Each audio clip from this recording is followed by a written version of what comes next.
गहरे घने जंगल के एक कोने में एक अघोरी बाबा अपनी साधना में लीन थे। उनका नाम त्रिलोकनाथ था। लोग कहते थे कि उनके मंत्रों में इतनी शक्ति थी कि भूत प्रेत भी उनसे डरते थे। लेकिन उसी जंगल में एक भयानक चुड़ैल काली भी रहती थी, जो रात के अंधेरे में लोगों को छलने और उनकी आत्माओं को कैद करने के लिए जानी जाती थी।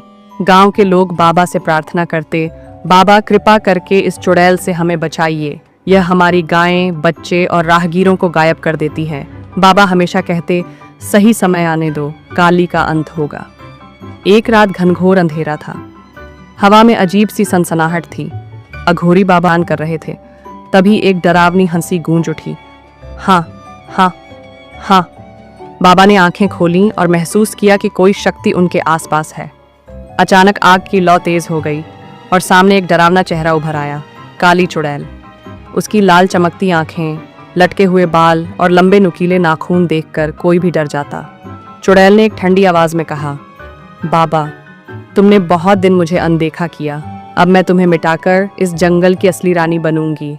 बाबा मुस्कुराए, बेटा, तू कितनी भी ताकतवर बन जाए, लेकिन तेरे अंदर करुणा नहीं है। जिस शक्ति में करुणा न हो, वह खुद को ही खा जाती है। चुड़ैल गुस्से से चीखी, मैं शक्ति हूँ, मैं अमर हूँ। और उसने अपने हाथों से एक काली धुंध छोड़ी, जो बाबा की तरफ बढ़ने लगी। वह धुंध किसी जहरीले नाग की तरह बाबा को जकड़ने लगी। बाबा दर्द में थे, लेकिन उन्होंने हार नहीं मानी। उन्होंने अपनी माला पकड़ी और जोर से महाकाल का मंत्र बोलने लगे। अचानक चुड़ैल की चीखें निकलने लगीं।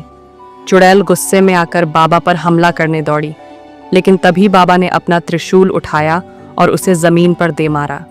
जमीन से एक आग की लपट निकली और काली धुंध में समा गई। चुड़ैल तड़पने लगी, उसकी काली शक्तियां जलने लगीं।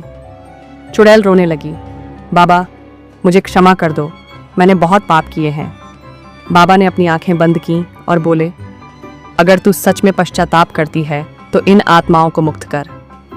चुड़ैल ने एक भयानक चीख मारी और उसके शरीर से ढेरों रूहें निकलकर हवा में विलीन हो गईं।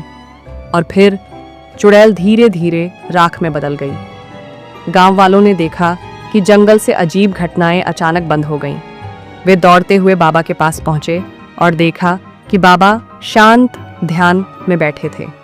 उन्होंने अपनी आंखें खोलीं और हल्की मुस्कान के साथ कहा, अब जंगल शुद्ध हो चुका है। गांव के लोगों ने बाबा को प्रणाम किया और उनकी जय जयकार करने लगे।